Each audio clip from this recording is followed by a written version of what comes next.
పాకిస్తాన్కి అంతర్జాతీయ వీధుల్లో మరొక్కసారి ఘోరమైనటువంటి అవమానం జరిగింది. Pakistan national hockey team Australia రాజధాని క్యాన్బెరాలో దిగింది. అక్కడి నుంచి వాళ్ళు FIH ప్రో లీగ్ మ్యాచెస్ ఆడడానికి వెళ్ళారు. చాలా కీలకమైనటువంటి మ్యాచెస్. ఈ మ్యాచెస్లో వాళ్ళ పర్ఫార్మెన్స్ మీద చాలా విషయాలు ఆధారపడి ఉన్నాయి. కానీ హాకీ టీంని అయితే పంపించారు, కానీ మేనేజర్ని పంపించడానికి డబ్బులు లేవన్నారు.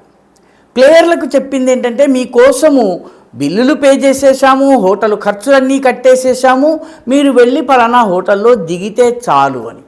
అక్కడికి వెళ్ళిన తర్వాత ఆ హోటల్ వాళ్ళు చెప్పింది ఏంటంటే, పాకిస్తాన్ హాకీ ఫెడరేషన్ నుంచి మాకు ఒక్క పైసా కూడా అందలేదు, మీ పేరిట రూమ్స్ బుక్ చేయడం జరగలేదు అని.